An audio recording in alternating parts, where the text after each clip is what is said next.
Psalm 101. I will sing of mercy and judgment unto thee, O Lord, will I sing. I will behave myself wisely in a perfect way. O when wilt thou come unto me? I will walk within my house with a perfect heart. I will set no wicked thing before mine eyes. I hate the work of them that turn aside. It shall not cleave to me. A froward heart shall depart from me. I will not know a wicked person. Whoso privily slandereth his neighbor, him will I cut off. Him that hath an high look and a proud heart will not I suffer. Mine eyes shall be upon the faithful of the land, that they may dwell with me. He that walketh in a perfect way, he shall serve me. He that worketh deceit shall not dwell within my house. He that telleth lies shall not tarry in my sight. I will early destroy all the wicked of the land, that I may cut off all wicked doers from the city of the Lord. Acts 12. Now about that time Herod the king stretched forth his hands to vex certain of the church. And he killed James the brother of John with a sword. And because he saw it pleased the Jews, he proceeded further to take Peter also. Then were the days of unleavened bread. And when he had apprehended him, he put him in prison, and delivered him to 4 quaternions of soldiers to keep him, intending after Easter to bring him forth to the people. Peter therefore was kept in prison, but prayer was made without ceasing of the church unto God for him. And when Herod would have brought him forth the same night, Peter was sleeping between 2 soldiers, bound with 2 chains, and the keepers before the door kept the prison. And behold, the angel of the Lord came upon him, and a light shined in the prison. And he smote Peter on the side, and raised him up, saying, Arise up quickly. And his chains fell off from his hands. And the angel said unto him, Gird thyself, and bind on thy sandals. And so he did. And he saith unto him, Cast thy garment about thee, and follow me. And he went out and followed him, and wist not that it was true which was done by the angel, but thought he saw a vision. When they were past the first and second ward, they came unto the iron gate that leadeth unto the city, which opened to them of his own accord. And they went out and passed on through one street, and forthwith the angel departed from him. And when Peter was come to himself, he said, Now I know of a surety that the Lord hath sent his angel, and hath delivered me out of the hand of Herod, and from all the expectation of the people of the Jews. And when he had considered the thing, he came to the house of Mary, the mother of John, whose surname was Mark, where many were gathered together praying. And as Peter knocked at the door of the gate, a damsel came to hearken, named Rhoda. And when she knew Peter's voice, she opened not the gate for gladness, but ran in and told how Peter stood before the gate. And they said unto her, Thou art mad. But she constantly affirmed that it was even so. Then said they, It is his angel. But Peter continued knocking. And when they had opened the door and saw him, they were astonished. But he, beckoning unto them with the hand to hold their peace, declared unto them how the Lord had brought him out of the prison. And he said, Go show these things unto James and to the brethren. And he departed and went into another place. Now as soon as it was day, there was no small stir among the soldiers, what was become of Peter. And when Herod had sought for him and found him not, he examined the keepers and commanded that they should be put to death. And he went down from Judea to Caesarea, and there abode. And Herod was highly displeased with them of Tyre and Sidon, but they came with one accord to him, and having made Blastus the king's chamberlain their friend, desired peace, because their country was nourished by the king's country. And upon a set day Herod, arrayed in royal apparel, sat upon his throne, and made an oration unto them. And the people gave a shout, saying, It is the voice of a God, and not a man. And immediately the angel of the Lord smote him, because he gave not God the glory. And he was eaten of worms, and gave up the ghost. But the word of God grew and multiplied. And Barnabas and Saul returned from Jerusalem, when they had fulfilled their ministry, and took with them John, whose surname was Mark. Leviticus 11. And the Lord spake unto Moses and to Aaron, saying unto them, Speak unto the children of Israel, saying, These are the beasts which ye shall eat among all the beasts that are on the earth.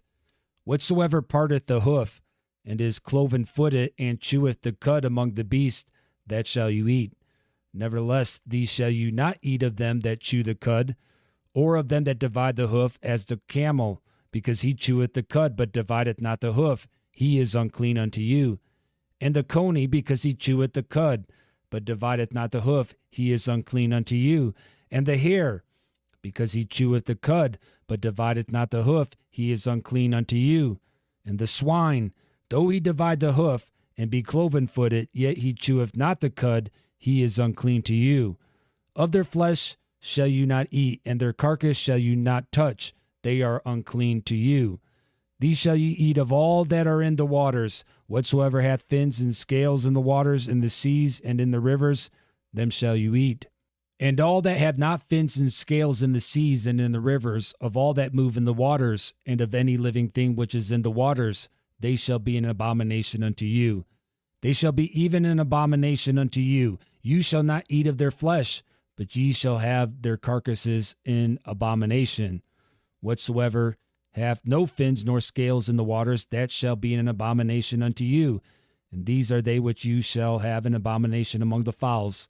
They shall not be eaten.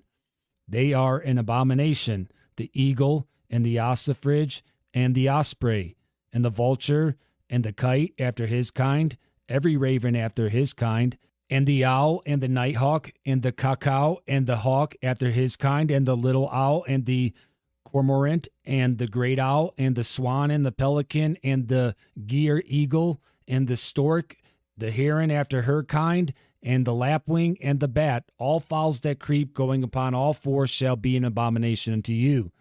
Yet these may eat of every flying, creeping thing that goeth upon all four, which have legs above their feet to leap withal upon the earth. Even these of them you may eat, the locust after his kind, and the bald locust after his kind, and the beetle after his kind, and the grasshopper after his kind. But all other flying, creeping things which have 4 feet shall be an abomination unto you. And for these ye shall be unclean. Whosoever toucheth the carcass of them shall be unclean until the even. And whosoever beareth aught of the carcass of them shall wash his clothes, and be unclean unto the even. The carcasses of every beast which divideth the hoof, and is not cloven-footed, nor cheweth the cud, are unclean unto you. Every one that toucheth them shall be unclean. And whatsoever goeth upon his paws among all manner of beasts that go on all 4, those are unclean unto you. Whoso toucheth their carcass shall be unclean unto the even. And he that beareth the carcass of them shall wash his clothes, and be unclean unto the even. They are unclean unto you. These also shall be unclean unto you among the creeping things that creep upon the earth, the weasel, and the mouse, and the tortoise after his kind, and the ferret, and the chameleon, and the lizard, and the snail, and the mole. These are unclean to you among all that creep. Whosoever doth touch them when they be dead shall be unclean until the even. And upon whatsoever any of them when they are dead doth fall, it shall be unclean, whether it be any vessel of wood, or raiment, or skin, or sack, whatsoever vessel it be, wherein any work is done, it must be put into water, and it shall be unclean until the even, so it shall be cleansed. And every earthen vessel whereinto any of them falleth, whatsoever is in it shall be unclean, and ye shall break it. Of all meat which may be eaten, that on which such water cometh shall be unclean, and all drink that may be drunk in every such vessel shall be unclean.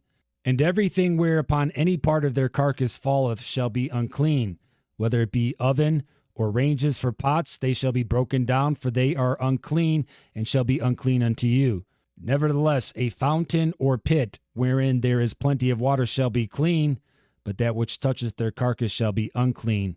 And if any part of their carcass fall upon any sowing seed which is to be sown, it shall be clean. But if any water be put upon the seed, and any part of their carcass fall thereon, it shall be unclean unto you. And if any beast of which ye may eat die, he that toucheth the carcass thereof shall be unclean until the even. And he that eateth of the carcass of it shall wash his clothes, and be unclean unto the even.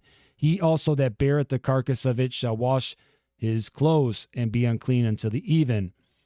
And every creeping thing that creepeth upon the earth shall be an abomination, it shall not be eaten. Whatsoever goeth upon the belly, and whatsoever goeth upon all 4, or whatsoever hath more feet among all creeping things that creep upon the earth, them ye shall not eat, for they are an abomination.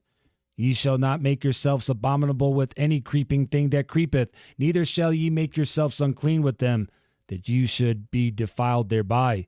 For I am the Lord your God. Ye shall therefore sanctify yourselves, and ye shall be holy, for I am holy.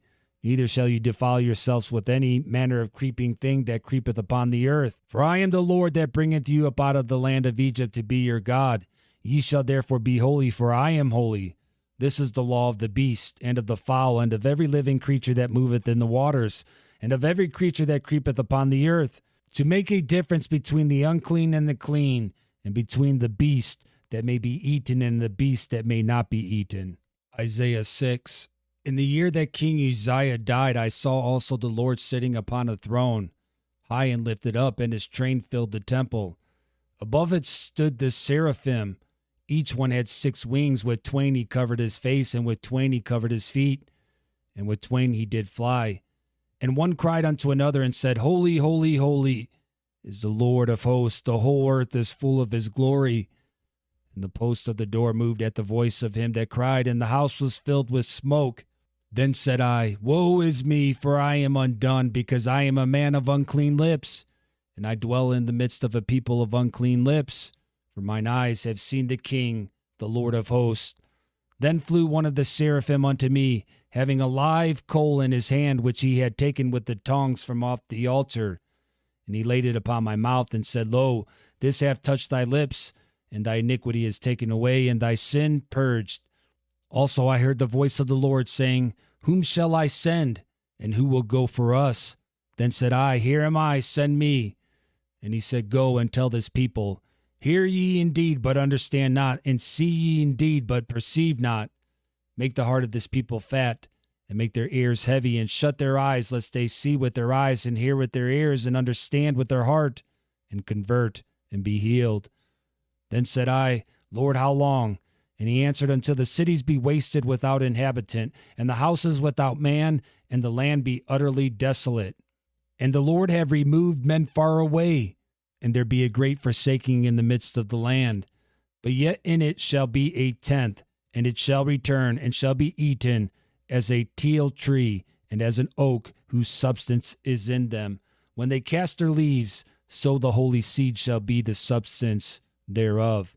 Acts chapter 12 and verse 6. And when Herod would have brought him forth, the same night Peter was sleeping between 2 soldiers, bound with 2 chains, and the keepers before the door kept the prison. I do not know what situation you're facing that seems impossible at the moment. A situation so impossible it seems there is no way of escape. But I imagine Peter thought the same as he laid between 2 soldiers chained to them. I too would think this was an impossible predicament to be in. But the Lord sent his reinforcements.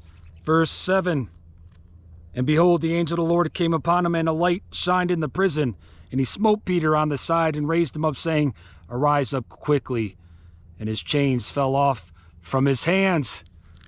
If Peter would believed that he was about to escape, his sandals would have been on, and his coat would have been at the ready to get out of there. Verse 8. And the angel said unto him, Gird thyself and bind on thy sandals. And so he did.